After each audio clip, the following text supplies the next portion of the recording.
Hi, I'm Dato. I'm an associate professor here at City Tech, and I'm currently chair of the Department of Nursing. I've been using ePortfolio with one of my courses, a professional nursing practice course, over the last few years. And in the department, we are very gradually expanding the use of ePortfolios in our work with students. In this particular course, all the students are required to produce a professional portfolio. Before we got involved with ePortfolios, they produced paper versions. Now all students put their portfolios into the open lab and have their own ePortfolio sites, which are available to them after they graduate.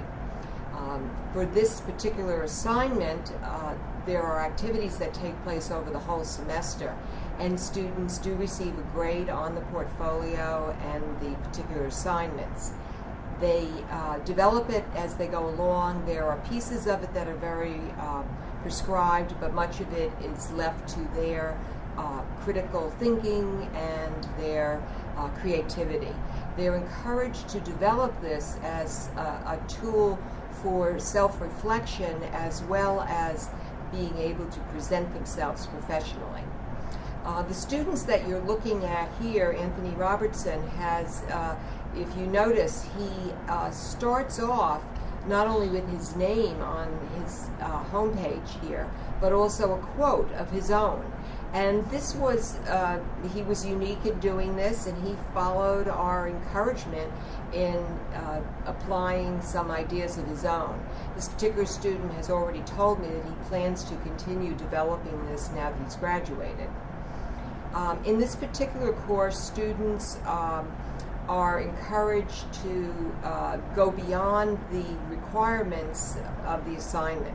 The assignment requirements include some things you might expect, like a resume, list of experiences, education, skills, job history, but they have some interesting academic requirements also. They do a learning self-analysis, which is an assignment where they reflect on their nursing education. And in this assignment, the course this last year has become a writing intensive course. So the learning self-analysis, the philosophy, and are two assignments that they work on earlier in the semester. They get feedback as part of their writing assignments, and then their final products they put on their ePortfolio.